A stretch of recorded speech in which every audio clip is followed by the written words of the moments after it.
اعوذ باللہ من الشیطان الرجیم بسم اللہ الرحمن الرحیم۔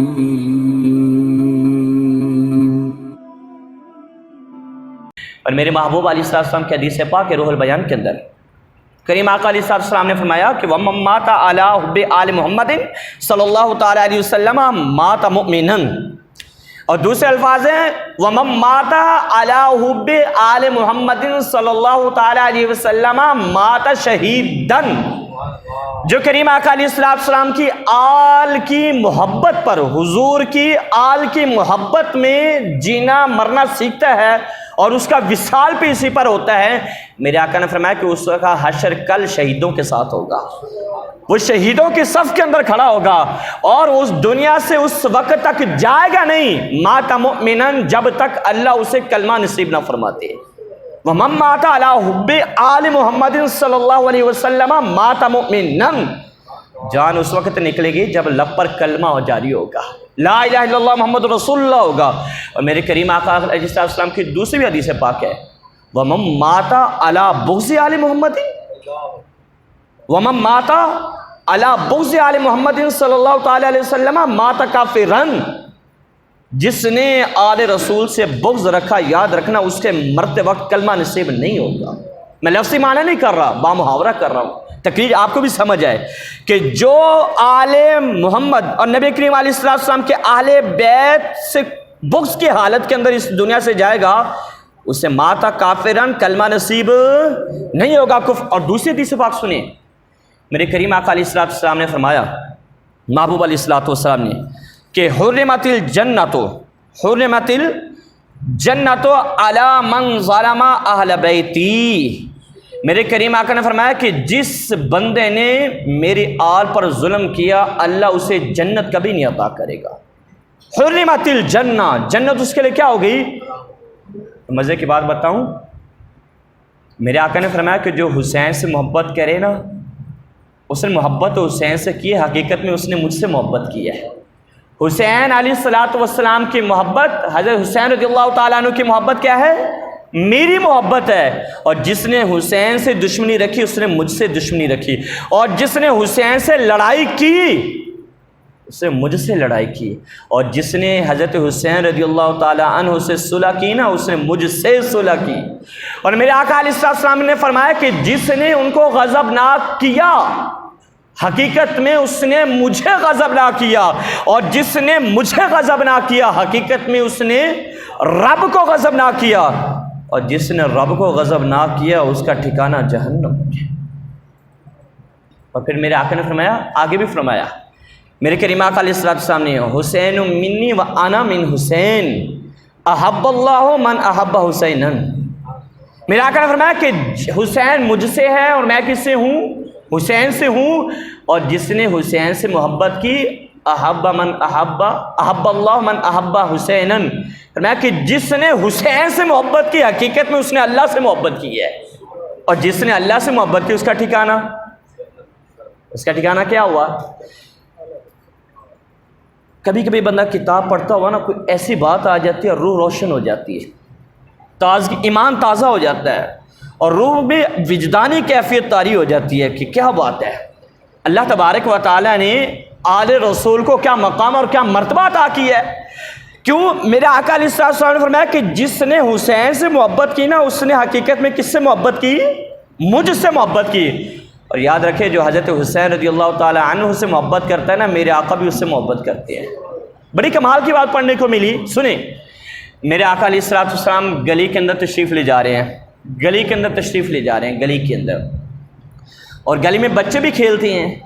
میرے آقا علیہ السلام نے دیکھا کہ کچھ بچے کھیل رہے ہیں اور کچھ بچے کھیل رہے ہیں، تو میرے کریم آقا علیہ السلام ان کی مجلس کے قریب گئے، ان کے میدان کے قریب گئے، ان کی جگہ کے قریب گئے، تو کریم آقا نے ایک بچے کو اٹھایا، اس کا ماتھا چوما میرے آقا علیہ السلام، اس سے پیار کیا اور اپنی گود کے اندر بٹھا لیا، تھوڑی دیر بٹھائے رکھا اور پھر اسے جانے دیا۔ عرض کی یا رسول اللہ صلی اللہ تعالی وسلم، اس بچے کو اتنا پیار کرنے کی وجہ کیا ہے؟ یا رسول اللہ اس کو اتنا پیار کیسے ملا؟ اتنا پیار کیسے ملا کہ آپ نے رک کر اس بچے کو گود میں بھی اٹھایا، اس سے پیار بھی کیا، اس کو کافی دیر تک اپنے پاس بھی رکھا۔ یا رسول اللہ بتائیں تو اسے وجہ بڑی پیاری اس کے پیچھے، یا رسول اللہ بتائیں کیا وجہ ہے؟ میرے آقا نے فرمایا وجہ اس کی یہ ہے، سنو، کہ میں نے دیکھا کہ یہی بچہ ایک دن میرے حسین کے ساتھ کھیل رہا تھا، میرے نواسے کے ساتھ یہی بچہ کھیل رہا تھا، میرے نواسے حسین رضی اللہ تعالی عنہ کے ساتھ۔ پھر یا رسول اللہ، میرے آقا نے فرمایا کہ میں نے یہ منظر دیکھا کہ جس جگہ میرے حسین کے قدم پڑتے ہیں نا، اسی جگہ سے یہ بچہ مٹی اٹھا لیتا ہے۔ اور پھر یا رسول اللہ، میرے آقا نے فرمایا کہ جس جگہ میرے حسین میرے نواسے کے قدم پڑتے ہیں نا، یہ بچہ مٹی اٹھاتا ہے اور اپنے سر کے اوپر ڈال لیتا ہے۔ اس کی یہ ادا مجھے پسند آئی ہے، اس لیے میں اس سے محبت کرتا ہوں۔ یہ حسین سے محبت کرتا ہے اور اس لیے میں کیا کرتا ہوں؟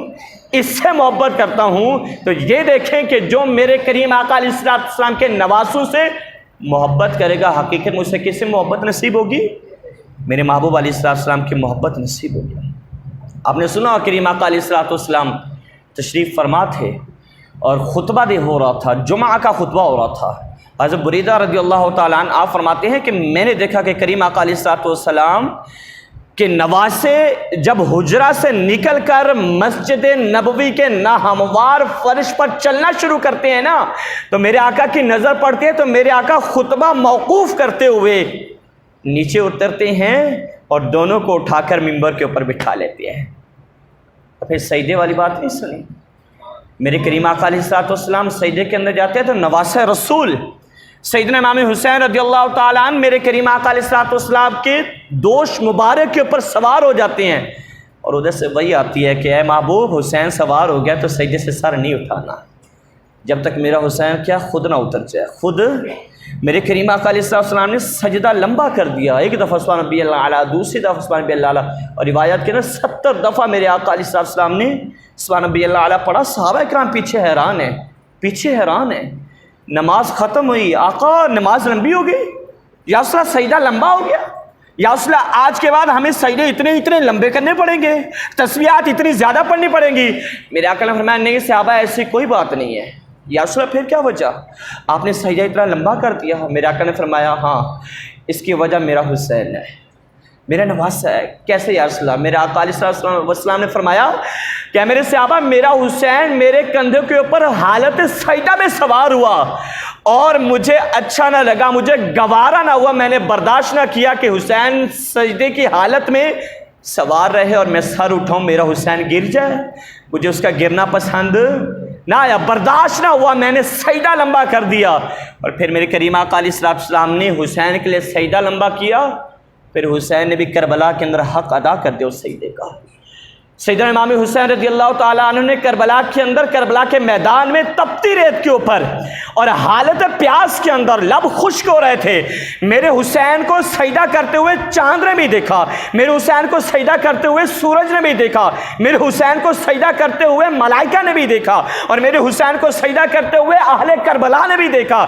ساروں نے حسین کو سجدہ کرتے تو دیکھا، سجدے سے سر اٹھاتے حسین کو کسی نے نہیں دیکھا۔ اور میرے آقا علیہ السلام کا دین سیدنا امام حسین نے کیا کہا؟ میں اس کی باعث کر سکتا نہیں ہوں، یہ شرابی ہے، یہ زانی ہے، اگر میں نے باعث کر لی تو لوگوں کے لیے جواز بن جائے گا، تو میں یہ جواز بننے، میں دین اسلام کے سر بلندی کے لیے جاؤں گا، اور اسلام کی سر بلندی کے لیے دین کی خاطر جاؤں گا۔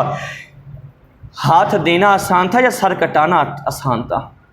ہاتھ دے دیتے، لیکن نہیں، مثال بن جاتی۔ امام حسین رضی اللہ تعالیٰ نے سر کٹانا پسند کیا لیکن سر جھکانا پسند۔ اور امام حسین رضی اللہ تعالیٰ عنہ نے جب حضرت مسلم بن عقیل رضی اللہ تعالیٰ عنہ کو بھیجا نا، آپ مدینہ سے مکہ کے اندر تشریف لائے، مدینہ سے مکہ کے اندر جب مکہ کے اندر تشریف لائے تو صحابہ کرام علیہم رضوان نے منع کیا کہ ہم آپ کو جانے نہیں دیں گے، کوفی لا یوفی ہیں، کوفی اپنے وعدے کو پورا کرتے نہیں ہیں، ہم آپ کو کربلا کے اندر جانے نہیں دیں گے۔ صحابہ کرام علیہم رضوان نے اصرار کیا، امام حسین رضی اللہ تعالیٰ نے برابر کہتے رہے کہ میں نے جانا ہے۔ ادھر کوفیوں کا ایک خط آتا ہے، پھر دوسرا آتا ہے، پھر تیسرا آتا ہے، اور خطوں کا تانتا بن جاتا ہے۔ سینکڑوں کی تعداد کے اندر خطوط سیدنا امام حسین رضی اللہ تعالیٰ عنہ کی خدمت میں آتے ہیں. کیا کہا جاتا ہے کہ حضور آپ تشریف لائیں، حضور آپ تشریف لائیں، ہم اس کی بیعت کرنا نہیں چاہتے ہیں، ہم یزید کے ہاتھوں میں ہاتھ دینا نہیں چاہتے، آپ نواسہ رسول ہیں، آپ کا حق زیادہ بنتا ہے کہ آپ آئیں، اگر آپ تشریف نہیں لاتے ہم یزید کی بیعت بھی کریں گے. اور ہماری مثال کیسی ہوگی؟ شتر بے مہار کی طرح ہوگی. آپ آئیں، تشریف لائیں. تو کوفی لایوفی صحابہ کرام نے منع کیا، لیکن پھر یہ طے پایا کہ حضرت مسلم بن عقیل رضی اللہ تعالیٰ عنہ کو پہلے بھیجا جائے گا، وہ حالات کا جائزہ لیں گے، اس کے بعد سیدنا امام حسین رضی اللہ تعالیٰ عنہ کو بلایا جائے گا. تو حضرت مسلم بن عقیل کے دو بیٹے حضرت محمد اور حضرت ابراہیم رضی اللہ تعالیٰ عنہما، آپ دونوں سے زیادہ پیار کرتے تھے، وہ آپ سے کرتے تھے. آپ نے دونوں بیٹوں کو ساتھ لیا، طے یہ پایا کہ آپ جائیں. اور بیٹی تھی حضرت سکینہ بنت مسلم بن عقیل رضی اللہ تعالیٰ عنہ، اور طے یہ پایا کہ یہ آپ امام حسین رضی اللہ تعالیٰ عنہ کے پاس. تو حضرت مسلم بن عقیل گئے نا، تو مختار ثقفی کے گھر کے اندر پہلے رکے. کیا ہوا؟ کوفی آئے، پہلے دن 12,000 لوگوں نے بیعت کی. تو حضرت مسلم بن عقیل رضی اللہ تعالیٰ عنہ نے دیکھا کہ دوسرے دن 40,000 لوگوں نے بیعت کی. اور جب 40,000 لوگوں نے بیعت کی نا، تو حضرت مسلم بن عقیل رضی اللہ تعالیٰ عنہ نے خط لکھا امام حسین رضی اللہ تعالیٰ عنہ کو، حضور آپ تشریف لے آئیں، حالات تو آپ کے حق کے اندر ہے، حالات تو سازگار ہیں، آپ آئیں. لوگ یہاں پر دھڑا دھڑ میری بیعت کر رہے ہیں اور لوگوں کا تانتا بنا ہوا ہے، فوج در فوج اور جوک در جوک لوگ آ رہے ہیں. ادھر خط لکھا، اور ادھر سے یزید کے ساتھی، یزید کے لیے جاسوسی کرنے والے بھی موجود تھے، انہیں پیچھے پیغام بھجوایا، کہنے لگے کہ آپ ادھر بیٹھے ہیں. نعمان بن بشیر یہ کوفہ کا اس وقت گورنر تھا، اور اس کے بارے میں شکایتیں کی کہ یہ روک نہیں رہے ہیں. مسلم بن عقیل نائب امام حسین رضی اللہ تعالیٰ عنہ بن کر کوفہ کے اندر موجود ہیں، اور لوگ ہزاروں کی تعداد میں بیعت کر رہے ہیں، تو تیری حکومت کو خطرہ ہے. اس نے فٹافٹ وہاں سے عبید اللہ بن زیاد کو بھیجا، اور آپ نے سنا وہ آیا اور بڑا شاطر تھا، چالاک تھا. لوگ سیدنا امام حسین رضی اللہ تعالیٰ عنہ کے انتظار کے اندر اسی راستے کے اوپر بیٹھے ہوئے تھے جہاں سے سیدنا امام حسین نے تشریف لانا تھا، کیونکہ حضرت مسلم بن عقیل کا خط پہنچ چکا تھا. لیکن وہ کیسے آیا؟ اس نے لباس پہنا ہوا عربی، اور چہرے کے اوپر پردہ پھینکا ہوا، نقاب ڈالا ہوا اس نے. وہ آیا کوفہ، اس کے اندر کوفہ کے اندر، اور لوگ سمجھے کہ سیدنا امام حسین رضی اللہ تعالیٰ عنہ تشریف لائے گا. حقیقت میں کون تھا؟ ابن زیاد تھا، جس کو یزید نے گورنر بنا کر بھیجا تھا اور کہا تھا جاتے نعمان بن بشیر کو معزول کر دینا اور خود کیا بیٹھ جانا کرسی کے اوپر. جب اس راستے سے آیا نا، تو لوگوں نے امام حسین رضی اللہ تعالیٰ عنہ سمجھ کر، نواسہ رسول سمجھ کر نا، اس کے قدم بھی چومنا شروع کر دیے اور اس کو ویلکم کرنے لگے، خوش آمدید کہنے لگے. امام مسلم بن عقیل کہنے لگے کہ یہ وہ نہیں ہے، یہ میرے بھائی امام حسین رضی اللہ تعالیٰ عنہ وہ نہیں ہے. اگر وہ ہوتے تو شہزادہ علی اکبر بھی ساتھ ہوتے، شہزادہ علی اصغر بھی ساتھ ہوتے، میری بیٹی بھی ساتھ ہوتی، وہ سارے آتے، لیکن یہ وہ نہیں ہے. تو جب سیدھا وہ گورنر ہاؤس کے اندر گیا نا، تو آپ کو پھر بھی اندازہ ہوا کہ یہ وہ کیوں. اگر امام حسین ہوتے تو پہلے مسجد کے اندر تشریف لاتے. اس نے پہلے جاتے ساری کیا کیا؟ نعمان بن بشیر کو معزول کیا، خود بیٹھ گیا، اور اس نے کوفہ والوں کو راتوں رات اکٹھا کیا، جو بڑے بڑے لوگ تھے اکٹھا کر کہنے لگا کہ میرا حکم مانو گے تو تمہارا بھلا ہوگا، نہیں تو تمہارے بچوں کو یتیم کر دیا جائے گا، تمہاری بیویوں کو بیوہ کر دیا جائے گا، تمہارے مکانوں کو جلا دیا جائے گا، تمہارے گھر بار کو لوٹ لیا جائے گا، اور تمہاری زندگیوں کا خاتمہ کر دیا جائے گا. کوفہ پر ہیبت طاری ہو گئی. حضرت امام مسلم بن عقیل رضی اللہ تعالی عنہ 40,000 لوگ ساتھ تھے نا، تو یہ موقع آیا کہ پھر کوئی بھی آپ کے ساتھ کھڑا. حضرت امام مسلم بن عقیل، پھر رات کا وقت تھا، جب آپ کو پتہ چلا کہ لوگ میرے خلاف ہو گئے ہیں، تو آپ نے کیا کیا؟ آپ نے اپنے شہزادوں کو نا حضرت شریح، قاضی شریح، ان کے پاس بھیج دیا، اور خود کہنے لگے کہ میرا کوئی پتہ نہیں ہے، لیکن میرے بیٹوں کو کسی طریقے سے واپس مدینہ کے اندر پہنچا دینا. ہوا یہ کہ حضرت نعمان بن بشیر وہ معزول ہوئے. اس کے بعد ابن زیاد نے دھمکی لگائے سارے. تو اب وقت یہ آ گیا کہ 40,000 لوگ ساتھ تھے. تو اس وقت حضرت امام مسلم بن عقیل رضی اللہ تعالیٰ عنہ کوفہ کی گلیوں کے اندر، اور کوفے نے دروازے بند کیے ہوئے ہیں، اور رات کا وقت ہے، حضرت مسلم بن عقیل رضی اللہ تعالیٰ عنہ کوفہ کی گلی کے اندر ہیں اور ایک دروازہ دیکھتے ہیں، دوسرا دیکھتے ہیں، تیسرا دیکھتے ہیں، سارے دروازے بند ہیں، اور جب سارے دروازے بند ہیں تو ایک دروازہ کھلا ہوا ہے۔ آپ وہاں جا کر پانی مانگتے ہیں نا تو بڑھیا پانی دیتی ہے، آپ پانی پی کر وہاں بیٹھتے ہیں تھوڑی دیر، بڑھیا کہتے ہیں کہ آپ جاتے کیوں نہیں؟ آپ فرمانے لگے میں جاؤں کس طریقے سے، میرا ٹھکانہ یہاں نہیں ہے۔ پوچھنے لگے کہ آپ کون ہیں؟ آپ نے بتایا پھر میں حسین کا بھائی ہوں، مسلم بن عقیل ہوں، میں یہاں کوفہ کے اندر آیا، کوفہ نے بلوایا، اب مجھ سے دھوکہ دہی کی ہے، اور آج حال یہ ہے کہ پہلے 40,000 نے بیعت کی اور آج ایک بھی دروازہ نہیں کھول رہا۔ وہ اہل بیت کی محبت تھی، محبت کرنے والی، اسے دروازہ کھلا اندر بٹھا، لیکن اس کا بیٹا شکی تھا، بدبخت تھا۔ جب وہ گھر کے اندر آیا تو اس نے دیکھا حضرت امام مسلم بن عقیل رضی اللہ تعالیٰ عنہ کو، اور انعام کے لالچ کے اندر جب آپ کو پکڑا اور آپ کی مخبری کرنے لگا، ماں نے کہا کہ ایسا مت کر، یہ آل رسول ہے، یہ آل رسول ہے، حضور کا گھرانہ، ایسا مت کر، اگر ایسا کرے گا تو جہنم کے اندر جائے گا۔ وہ مانا نہیں، تو ماں کہنے لگی اگر مجھے پتا ہوتا کہ تو یہ کام کرے گا تو میں نے اسی دن تیرا گلا گھونٹ دینا تھا جس دن تو کیا ہوا تھا، پیدا ہوا تھا۔ مخبری کی، محاصرہ کر لیا گیا۔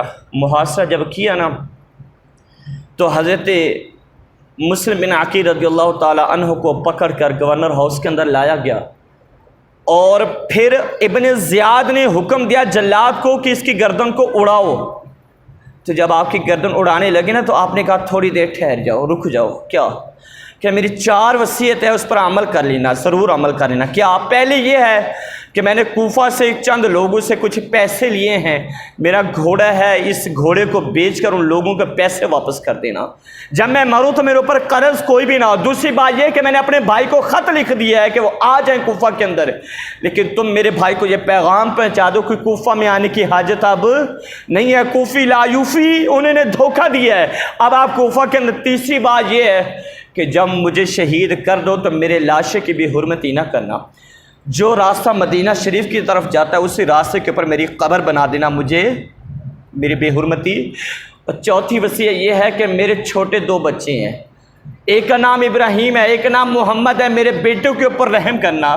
میں جا رہا ہوں، میرے بیٹوں کے پاس اس کی والدہ بھی نہیں ہے، میرے بیٹے یہاں پردیس کے اندر ہیں، تو میرے بیٹوں کے اوپر رحم کرنا، میرے بیٹوں پر ظلم نہ کرنا، میرے بیٹوں کو شہید مت کرنا، میرے بیٹوں کو مدینہ کے اندر پہنچا دینا، یہ میری وصیتیں ہیں۔ اس نے وار کیا، اوپر لے جایا گیا، اوپر کر کے وار کیا۔ جب وار کیا تو حضرت مسلم بن عقیل رضی اللہ تعالیٰ عنہ شہید ہوئے، اوپر سے لاشا پھینکا گیا گورنر ہاؤس کی عمارت سے۔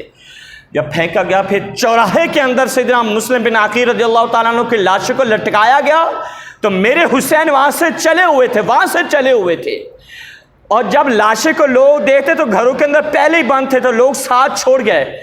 ایک شخص کی ملاقات ہوئی جناب امام حسین رضی اللہ تعالیٰ عنہ سے، کہنے لگے حضور آپ نہ جائیں کربلا کے اندر، اب آپ کوفہ کے اندر نہ جائیں۔ کیوں؟ میں ابھی آپ کے بھائی کے لاشے کو بیچ چوراہے لٹکا ہوا دیکھ کر آیا ہوں، لٹکا ہوا، کہ آپ کے بھائی کا لاشا بیچ چوراہے لٹکا ہوا تھا، حالات آپ کے حق کے اندر نہیں ہیں، آپ وہاں نہ جائیں۔ امام حسین نے کمال جملے کہے، تاریخی الفاظ کہے، اے شخص مجھے یہ بتا کہ میرے بھائی کا سر کٹا ہوا تھا نا، جھکا ہوا تو نہیں تھا؟ میرے بھائی کا سر کٹا ہوا تھا لیکن جھکا ہوا تو نہیں تھا۔ حسین بھی جائے گا کربلا کے اندر، کوفہ کے اندر جائے گا، حسین سر کٹا تو سکتا ہے لیکن اپنا سر جھکا سکتا نہیں ہے۔ اس کے بعد پھر آگے بھی بات چلیے، سیدنا امام مسلم بن عقیل رضی اللہ تعالیٰ عنہ کے صاحبزادوں کا پیچھا کیا گیا۔ صاحبزادوں کو ایک محب اہل بیت نوکرانی خادمہ حارث کے گھر میں لے کے رہے، اس کی بیوی بھی محب اہل بیت تھی، اس نے بچوں کو سنوارا، اس کی زلفیں سنواری، ان کو کپڑے پہنائے اور بچوں کو ایک کمرے کے اندر سلا دیا۔ حارث آیا بدبخت، بچے سوئے ہوئے تھے، حارث بچوں کی تلاش میں مارا پھرتا رہا، بچوں کے سر کے اوپر بھی بہت زیادہ کیا تھا، انعام تھا، اور حارث رات کو سویا کھانا کھا کر، رات کو بڑا بیٹا اٹھا، چھوٹے بھائی کو سینے سے لگا لیا، بڑے بھائی کو چھوٹے کو سینے سے لگایا۔ چھوٹے کہنے لگا بھائی کہاں جانے کا ارادہ ہے، آپ رو کیوں رہے ہیں؟ کہنے لگے کہ میں نے ابھی خواب دیکھا ہے کہ نانا جان خواب کے اندر آئے تھے اور ہمارے ابا جان کو کہہ رہے تھے کہ بیٹوں کو پیچھے چھوڑ کے آ گیا۔ بیٹے کو خود آگے ہمارے پاس بیٹے کو پیچھے چھوڑ کے آیا ہے، اے بھائی مجھے یہ لگتا ہے کہ اب ہم بھی نانا کے پاس پہنچ جائیں گے، ہمارا بھی وہ ٹھکانہ ہوگا، ہم بھی ادھر چلے جائیں گے۔ تو بیٹے کیا مسلم بن عقیل کے رونے لگے۔ حارث نے سنا، وہ آیا، اس کا یہ بچوں کی رونے کی آواز کہاں ہے؟ اس نے بیوی نے بڑا بچانے کی کوشش کی، لیکن اس نے کیا کیا، بچوں کو پکڑا، بچوں کے بالوں سے پکڑا، دروازہ کھول کر کہنے لگا کہ میں تجھے ڈھونڈتا رہا اور تم یہاں چھپے ہوئے تھے میرے گھر کے اندر بھی۔ بڑے بھائی کو لیا، چھوٹے بھائی کو لیا، نہر فرات کے کنارے پر چلا گیا، وہاں جا کر سر قلم کرنے لگا نا چھوٹے کا، تو بڑا بھائی آگے آ گیا، کہنے لگا نہیں ایسا نہ کر، میری آنکھوں کے سامنے میرے چھوٹے بھائی کا لاشا مجھے نہ دکھا، اس کا سر قلم نہ کر، کیا کروں؟ کہنے لگا پہلے مجھے شہید کر پھر میرے چھوٹے بھائی کو شہید کرنا۔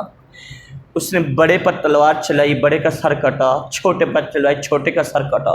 سر لے کر جب ابن زیاد کے پاس گیا نا، ابن زیاد نے کہا یہ کیا ہے؟ کہنے لگا یہ ان کے سر ہیں جن کے لیے آپ نے انعام رکھا ہے۔ کہنے لگا یہ کیا کام کیا؟ میں نے تو یزید کو خط لکھا ہے کہ چھوٹے بچوں کو زندہ رکھنا ہے، مدینے پہنچانا ہے، کیا کرنا؟ ابھی جواب نہیں آیا۔ اگر اس نے کہہ دیا کہ زندہ لے کر آنا ہے تو پھر میں کیا کروں گا؟ تو ابن زیاد نے کہا کہ کوئی محب اہل بیت یہاں پر ہے، اس کو لے جائے۔